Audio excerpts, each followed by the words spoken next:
Shalom. Puji Tuhan, selamat orang baku dapat kembali di pagi hari yang indah ini. Kita boleh melewati sepanjang minggu dalam suka duka, dalam keadaan yang baik dan tidak baik, dalam keadaan yang diberkati dan tidak diberkati, tapi kami percaya semua diberkati Tuhan di pagi hari ini, amin.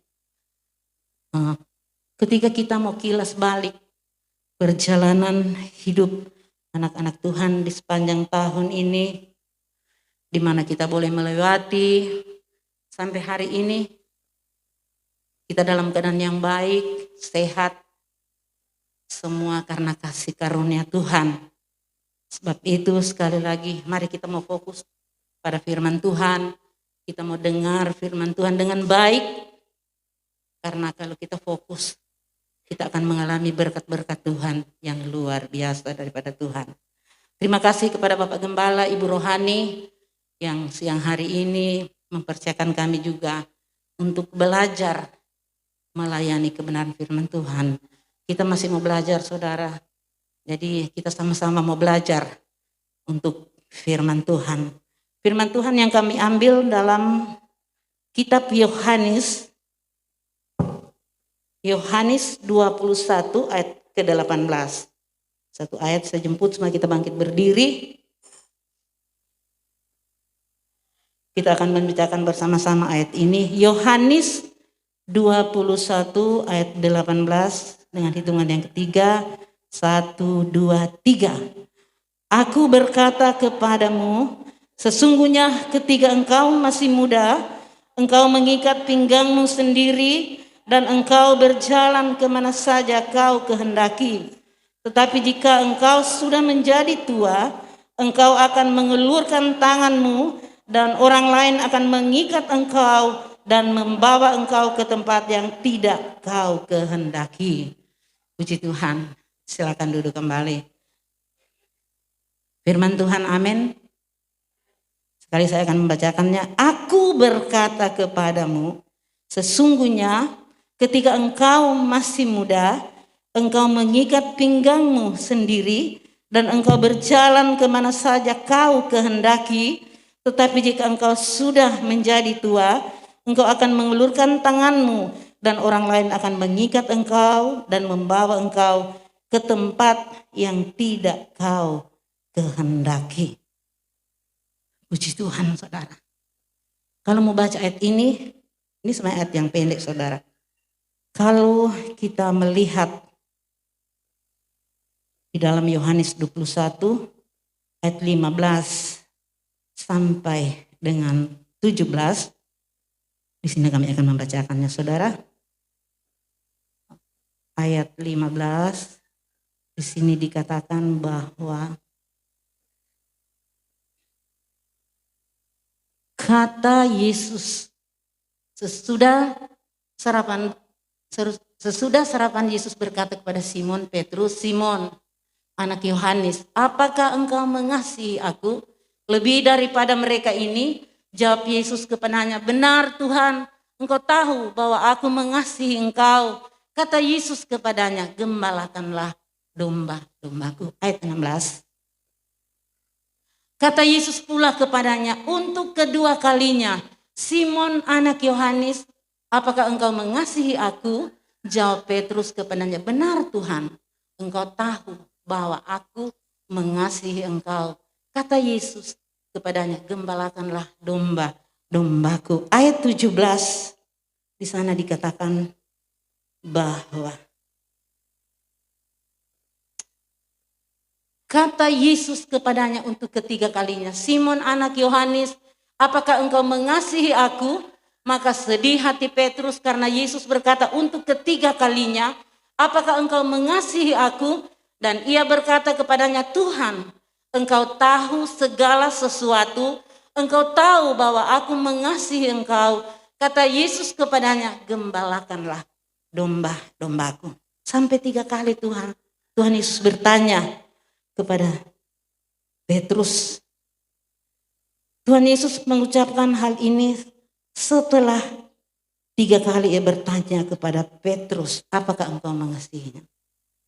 Pagi hari ini saudara, kalau kita mau kilas balik perjalanan hidup kita sepanjang tahun ini. Sekarang kita mau tanya sampai hari ini, apakah engkau mengasihi Yesus? Apakah engkau mengasihi Yesus? Sampai 3 kali Tuhan bertanya Pak Petrus, saudara. Apakah engkau mengasihi Yesus? Dengan sungguh-sungguh engkau mengasihi Yesus? Amin. Kilas balik, 1 tahun orang berjalan. Orang boleh melewati sepanjang tahun ini dari Januari sampai bulan Desember. Walaupun ini tanggal 12, belum tanggal 31. Begitu banyak hal yang kita alami, begitu banyak yang hal menggembirakan hati kita, ya, apalagi orang mempersiapkan perayaan Natal. Tentunya hati kita berkobar-kobar apa yang harus kita lakukan untuk yang terbaik bagi Tuhan, untuk membalas segala kebaikan Tuhan yang boleh kita alami, yang boleh kita rasakan. Mungkin Anda diberkati di sepanjang tahun ini. Mungkin orang lain yang tidak mengalami hal serupa. Tetapi sekali lagi, Yesus adalah kekuatan saudara. Dia tidak akan pernah biarkan, tidak akan pernah tinggalkan. Firman Tuhan berkata, sesungguhnya ketika engkau masih muda, engkau mengikat pinggangmu sendiri dan engkau berjalan kemana saja kau kehendaki. Ya, masih muda ini, saudara, saat muda manusia cenderung mengandalkan kekuatan fisik. Ya, tetapi Tuhan menggambarkan sebagai seorang yang mengikat pinggang sendiri lalu berjalan pergi kemana saja yang dia kehendaki. Ini anak-anak muda. Ya. Jadi ini anak muda ini itu menggambarkan bahwa Tuhan menggambarkan sebagai kekuatan. Kalau anak-anak muda kan kuat, biar mau bekerja ke sana kemari siang malam, menyelesaikan, kalau ini gereja so bagus dapat lihat, walaupun so capek, tetapi kalau anak muda tetap kuat. Tapi kalau seorang tua kalau sakit-sakitan tidak bisa berbuat apa-apa saudara. Jadi sekali lagi untuk anak-anak muda, setia juga Tuhan. Amin. Setia pada Tuhan, saudara, ya. Jangan tinggalkan Tuhan. Kalau tinggalkan Tuhan, engkau akan menghadapi masalah dan persoalan yang menghadang di depan kamu. Seperti anak yang terhilang, saudara. Ya, di dalam Matius, kalau tidak salah, ya, di sana dikatakan bahwa anak yang terhilang ini mengisahkan perjalanan seorang muda yang berakhir dengan celaka. Ketika dia menerima warisan, saudara, dari orang tuanya, dia meninggalkan keluarga orang tuanya, dia hidup berfoya-foya karena banyak doi. Jadi dia hidup berfoya-foya, mungkin mabuk-mabukan saudara. Apalagi so Natal begini, ya, itu keuangan kita beli jo minuman, siapkan for hari Natal supaya orang mau menari di jalan. Karena so menari saya tidak malu saudara. Jadi sekali lagi bahwa ini anak yang terhilang ini ketika dia menerima warisan dari orang tuanya, dia menghabiskan seluruh hartanya saudara. Apa yang terjadi? Dia hidup menderita saudara. Karena yang tidak dengar-dengar pada orang tua, dia hidup menderita saudara. Dia tidak bisa lagi berbuat apa-apa karena DP harta so habis, saudara. Di dalam pembacaan firman Tuhan ini, Petrus begitu yakin akan diri dan imannya, sehingga dia dengan penuh percaya diri nih Petrus, saudara, sehingga dia berkata, biarpun mereka semua tergoncang imannya, karena engkau, aku sekali-kali tidak. Tuhan Yesus ada tanya pada dia, so 3 kali, tapi dia berkata begini saudara.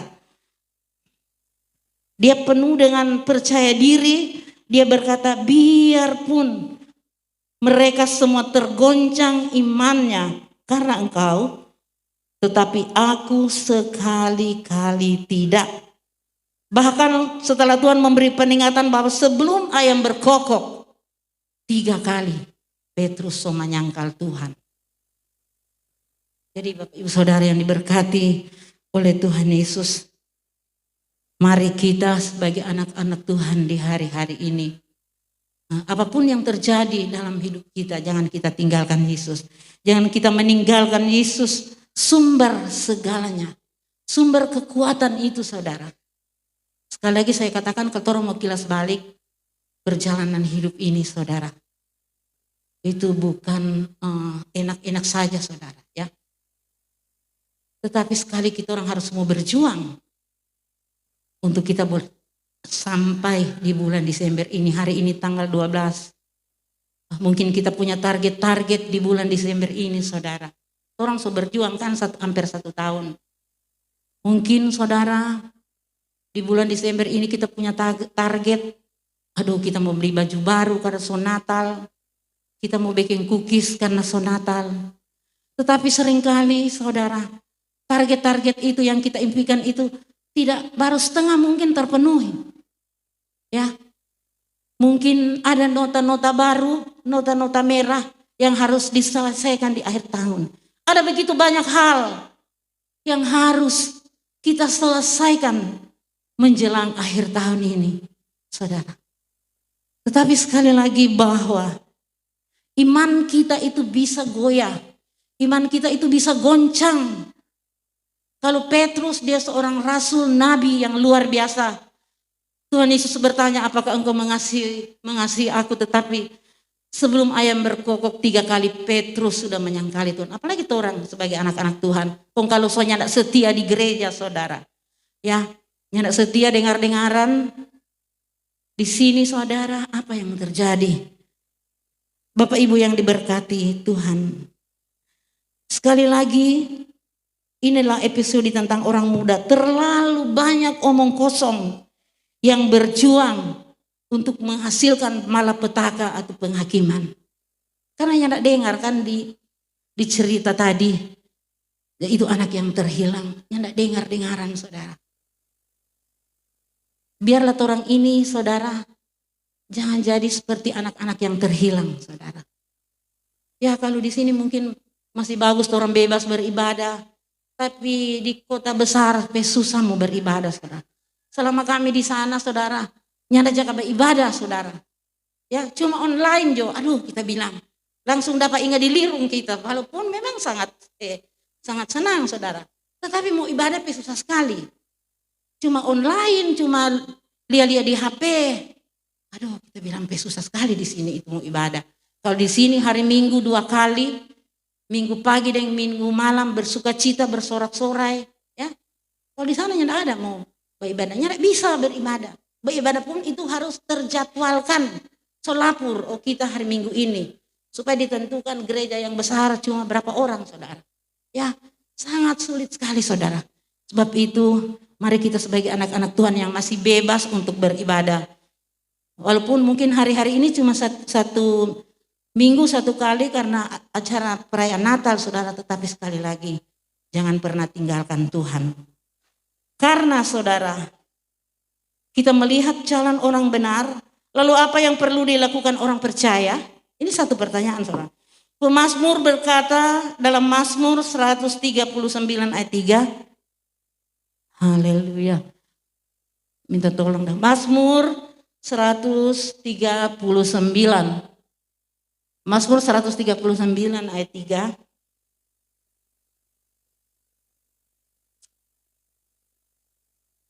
Haleluya.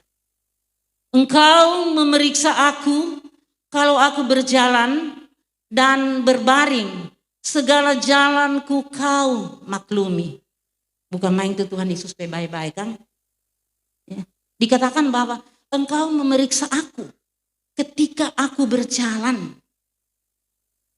Sungguh baik tuh Tuhan. Orang ada berjalan, orang ada tidur. Saudara, Tuhan ada jaga orang.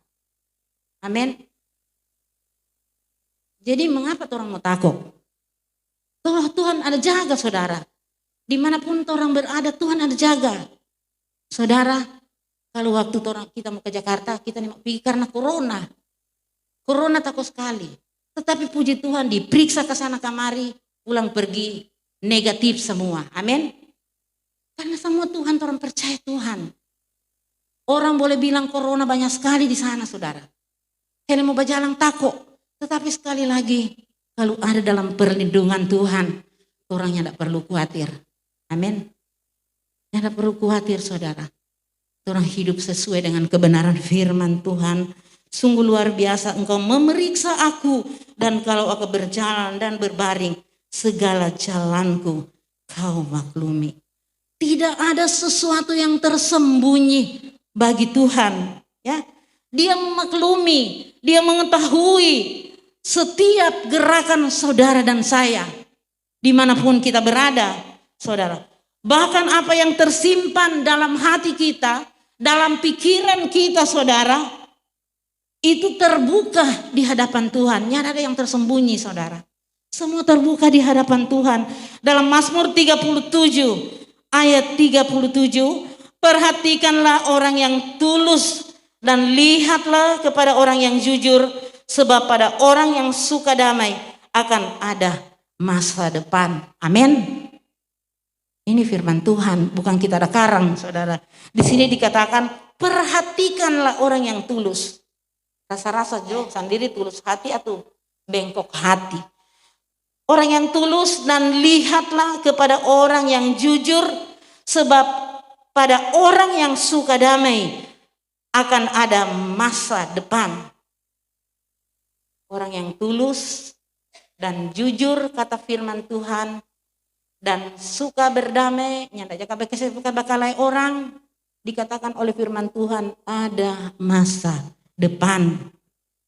Sebab apa, saudara? Dalam Amsal 4 ayat 18 dikatakan, tetapi jalan orang benar itu seperti cahaya fajar yang kian bertambah terang sampai rembang tengah hari. Jalan orang benar dikatakan bagai fajar yang kian lama kian terang. Amin. Mengapa saudara dikatakan jalan orang benar seperti fajar? Karena orang benar mencintai firman. Orang benar itu sangat suka dengan firman.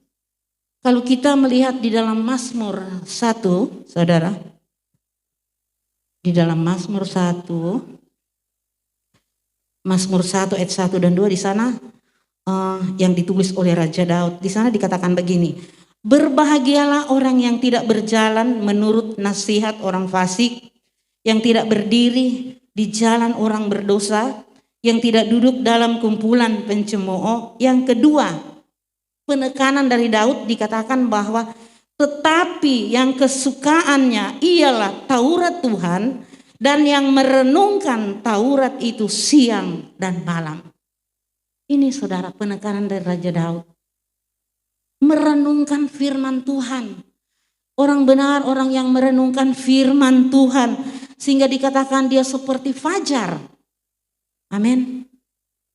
Yang kian hari kian terang, suka akan firman Tuhan. Ini penekanan dari Daud. Yang kesukaannya ia Taurat Tuhan, yang merenungkan Taurat itu siang dan malam. Kata merenungkan, saudara. Inilah gaya hidup Daud. Karena dia, saudara, seorang yang merenungkan firman Tuhan ketika dalam perjalanan hidupnya menghadapi masalah. Raja Daud seorang sama biasa dentorang, saudara. Tetapi karena dia mencintai firman Tuhan, Tuhan membela dia dalam segala permasalahannya. Ya. Sebab itu sekali lagi dalam hidup kita, mari jadilah orang benar. Agar kita, saudara, dikatakan bahwa orang benar itu bagai cahaya fajar yang kian lama kian menerang. Amin. Mari kita percaya kok jemaat Sebaot semua orang-orang yang benar, orang-orang yang setia, orang-orang yang suka akan firman Tuhan, yang merenungkan firman Tuhan. Dan di sini dikatakan bahwa ayat yang telah kita baca, di sana dikatakan, Tetapi jika engkau sudah menjadi tua, engkau akan mengulurkan tanganmu dan orang lain akan mengikat engkau dan membawa engkau ke tempat yang tidak kau kehendaki. Haleluya. Haleluya, Jesus. Sekali lagi saya katakan, kalau masih muda itu identik dengan kekuatan, saudara.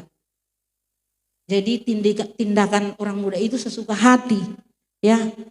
Tetapi kalau setua, saudara, sama dengan orang begini, semulai hilang itu kekuatan.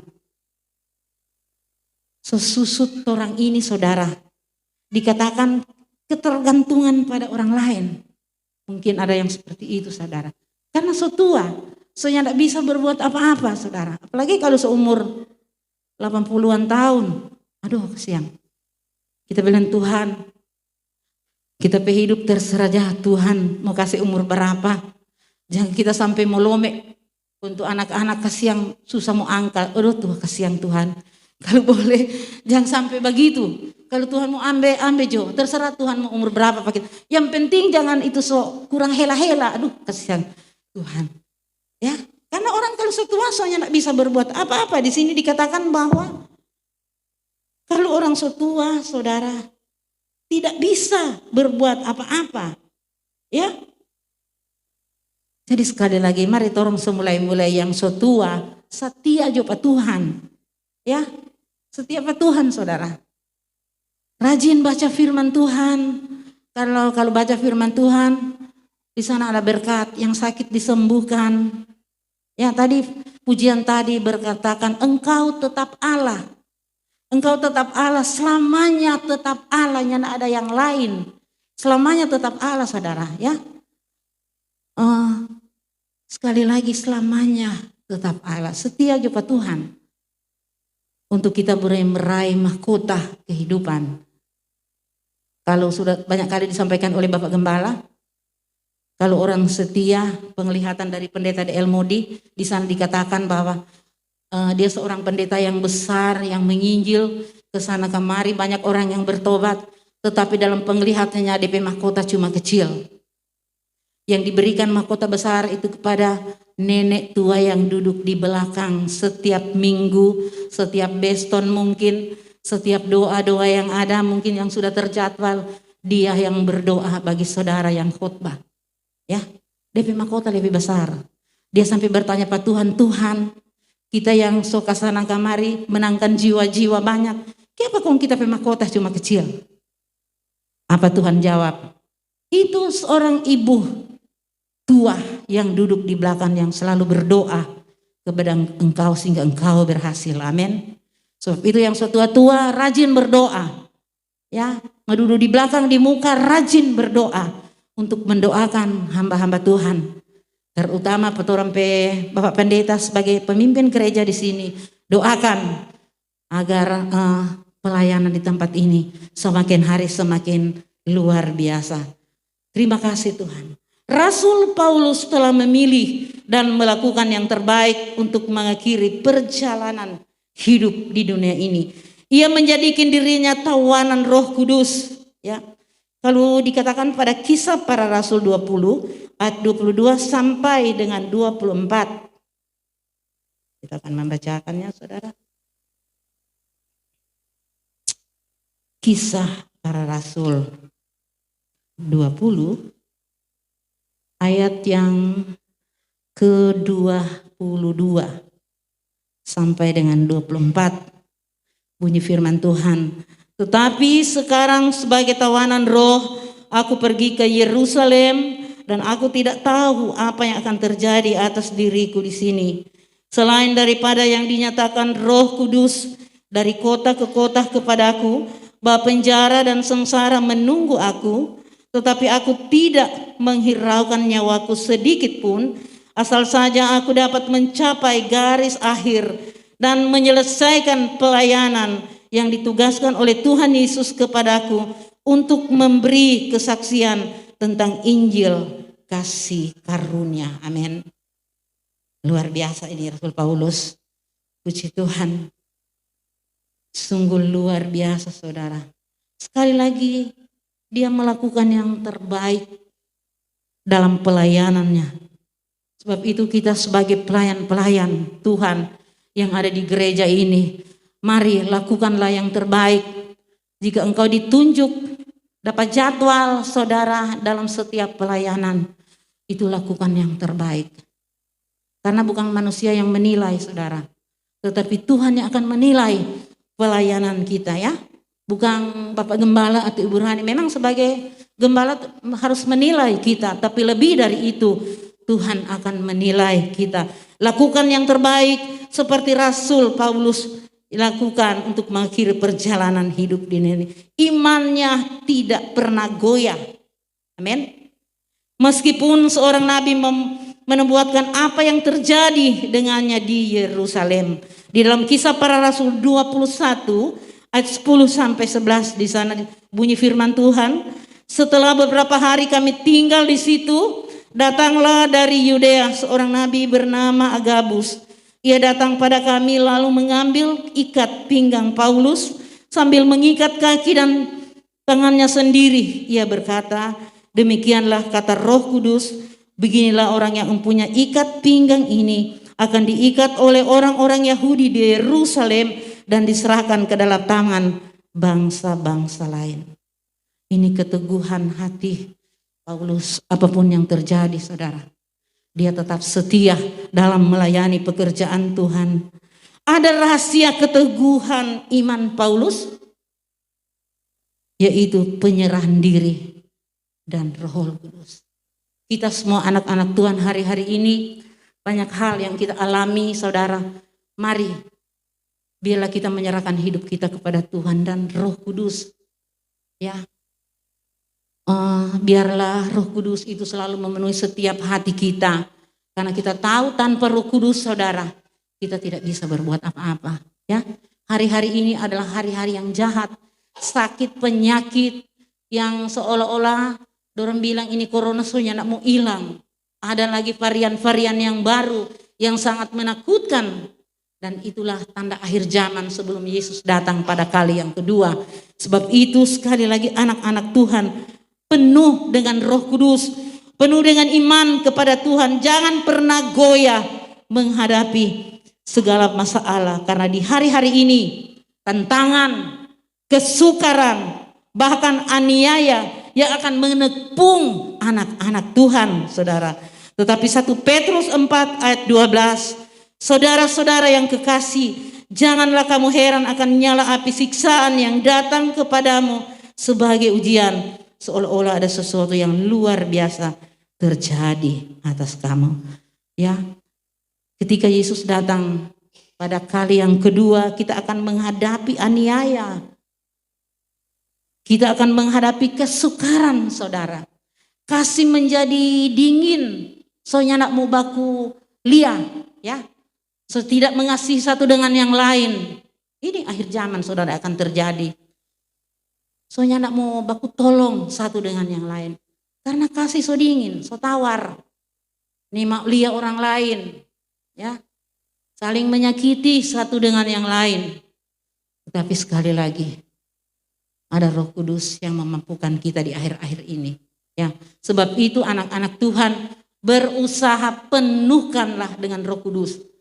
Penuhi hidupmu dengan Roh Kudus. Jangan nanti kalau ada doa 10 malam di gereja baru mau berusaha.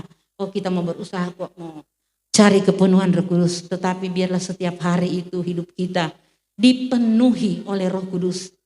Supaya orang yang mau berjalan salah ya. Orang berdoa. Karena memang orang manusia masih berdosa. Tetapi kalau ada Roh Kudus akan mengingatkan kita apa yang kita lakukan. Lalu apa yang akan saudara dan saya lakukan?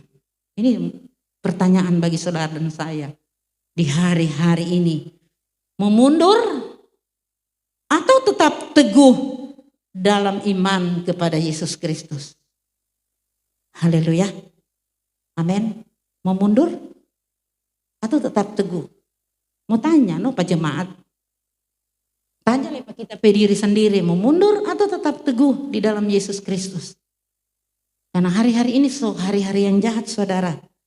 Yaitu sekali kita tetap percaya Yesus, tidak bisa yang bisa menggoyangkan iman kita. Amin. Jangan percaya orang lain, saudara. Karena so harta so banyak, dia kasih tinggal, dia pergi di pantai sebelah. Dia tinggalkan Yesus. Tidak bisa, saudara. Ya, tetap kita bertahan walaupun apa yang terjadi.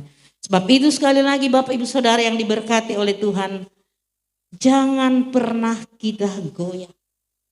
Jadilah pendengar dan pelaku firman Allah, berjalan dan berseru sepenuhnya dalam pimpinan Roh Kudus, sambil tetap mengarahkan pandangan kita kepada Yesus Kristus, Juru Selamat kita yang telah datang 2000 tahun yang lalu, lahir di dunia menyelamat kita, dan yang telah mati bagi saudara dan saya, dan bangkit pada hari yang ketiga untuk menyediakan tempat bagi saudara dan saya.